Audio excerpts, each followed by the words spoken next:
રાજકોટથી સમાચાર કોર્ટમાં જજની સામે બોલવું પીઆઈને ભારે પડ્યું છે। પ્રદ્યુમન નગર પોલીસ સ્ટેશનના પીઆઈ વસાવાને નોટિસ જજે પીઆઈ વસાવાને કન્ટેમ્પ્ટ ઓફ કોર્ટ બદલ ઇસ્યુ કરી છે નોટિસ। દુષ્કર્મના કેસમાં જજે ફરિયાદીને હાજર રાખવા પીઆઈને કહ્યું હતું।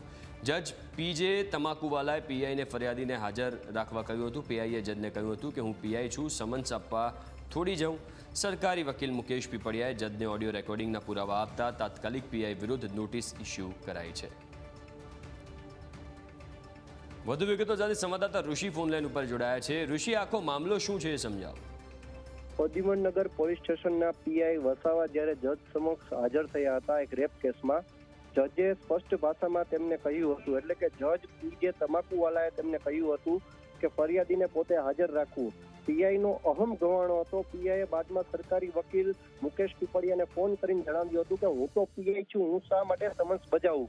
આ વાતનું રેકોર્ડિંગ સરકારી વકીલ પાસે હતું અને સરકારી વકીલે જજ સમક્ષ સમગ્ર ઘટનાની વાત કરતા પીજે તમાકુવાલા જે જજ છે તેમને સ્પષ્ટપણે પીઆઈને ચાલુ કોર્ટમાં ખખડાવ્યા હતા અને સાથે જે સરકારી વકીલ છે મુકેશ પીપળિયા તેમને રેકોર્ડિંગ ચાલુ કરવાનું કહ્યું હતું।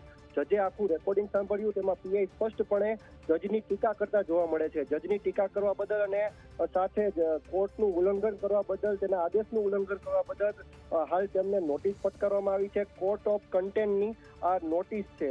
હાલ તો અત્યારે આ માત્ર પહેલી જ ઘટના નથી, આ અગાઉ પણ તેમને જજે નોટિસ ફટકારી ચૂક્યા છે અને આગામી અઠવાડિયામાં પણ એક નોટિસ પીઆઈને મળવા જઈ રહી છે। હાલ તો આ પીઆઈની ખૂબ રાજકોટમાં ટીકા થઈ રહી છે અને સાથે જજની લોબીમાં પણ ટીકા થઈ રહી છે। ત્યારે આગામી દિવસોમાં પીઆઈને જજની ટીકા કરવું અને તેની સામે થવું ભારે પડશે। જી, આભાર ઋષિ વિગતો આપવા માટે।